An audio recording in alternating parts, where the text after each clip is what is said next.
Developing this morning, President Trump now urging Cuba to come to the table and make a deal after the capture of Nicolás Maduro. He says the island nation will not receive any more help from Venezuela, which was their main oil supplier.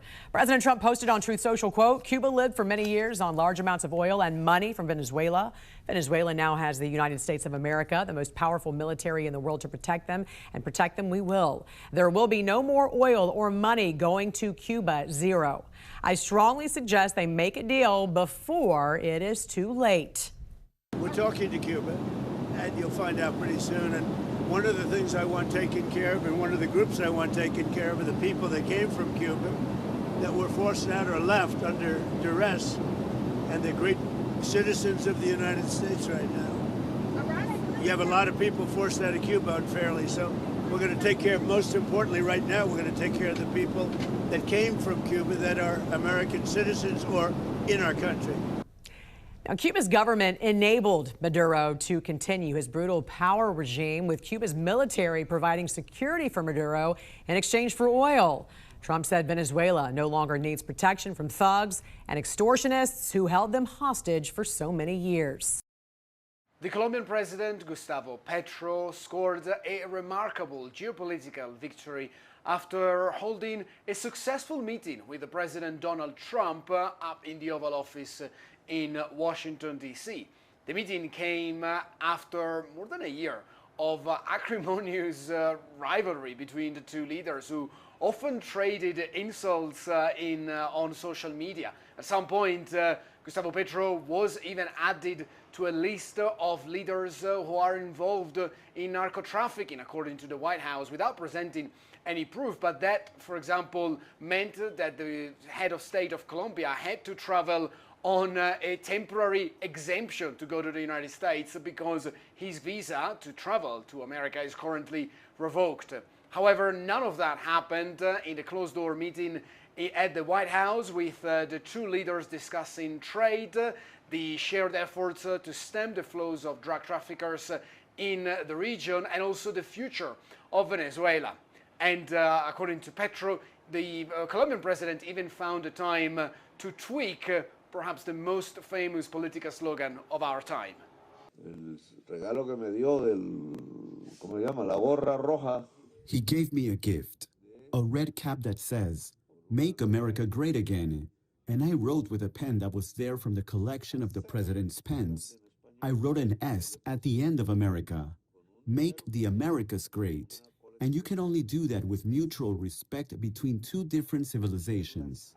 And Trump shared the same impression. Speaking to reporters shortly after the meeting, he said that he went along really well with Petro, and that he found the meeting to be terrific. This meeting is also one of the last high-level engagement for the Colombian president, as this country is due to hold a political election this year, and Petro himself, who is barred from seeking another mandate, will give up his power on August 7th this year. For CNN, this is Stefano Pozzebon, Bogotá. From Ukraine. They have very valuable rare earth. To Greenland. They're going to be involved in mineral rights, and so are we. Even Venezuela. You have minerals, right? All the critical minerals. A recent theme has emerged in American diplomacy. The start of the Trump administration really marked a new chapter of foreign policy. Minerals diplomacy became synonymous with foreign policy. Rare earths are a specific set of metals and minerals which aren't all that rare, but they are difficult and expensive to mine and transform into something that can be used in production.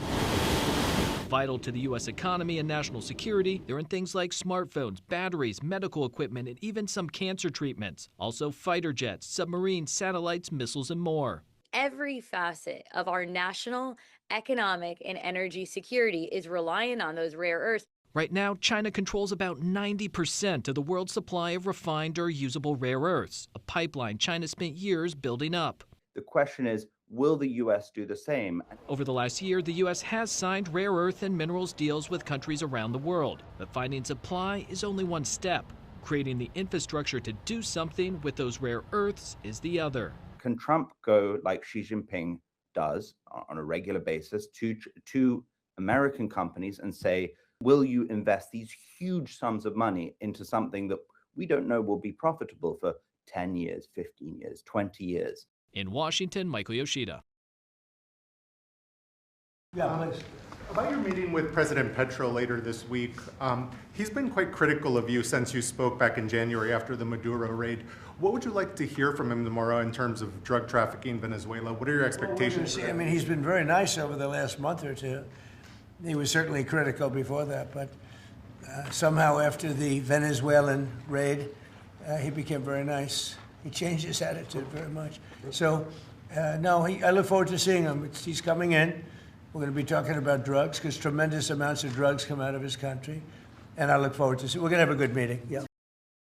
Second best. It was not the first best. I think the first best is what we proposed when I came to office in 2023. I participated in the Barbados Accord. We wanted to see free election. It failed. It failed, and from that moment on, we start asking that Maduro needs to leave. We asked him the good way. He didn't accept it. So I think the second best, what the U.S. did, was taking over. And we know the hard way Paraguay. We know that dictators, they don't go with pamphlets and manifestations on the streets. They usually go on coup or with guns. The U.S. government knows that Cuba is ready and has been ready for a long time to have a meaningful dialogue with the U.S. government to deal with our bilateral issues. At the moment, we've had some exchanges of messages, but we cannot say we have set a bilateral dialogue at this moment. They are attempting to choke Cuba economically as they have been trying to do for the past over 6 decades, I would say. At this moment, they are threatening countries with tariffs to harm them if they, in use of their national prerogatives, they export fuel to Cuba. That will pose a great harm to Cuba. It is the aim to cause as much harm as possible to the people of Cuba. We have to some extent, take a look at our plans, how we use a great quote of austerity, stoicism, sacrifice, and try to overcome reality with the possibility of having very little, a lot of limitations, I would say, in the possibility of importing fuel. We need good public policies. We need countries that actually look at the development industry in 20 or 30 years. Chile is a good example. Chile has a very good state development project, and they basically said 3 things. Let's open our economy, let's build infrastructure, and let's have low minimum government intervention. And Chile today has twice the number of passengers than the average of the other countries in the region.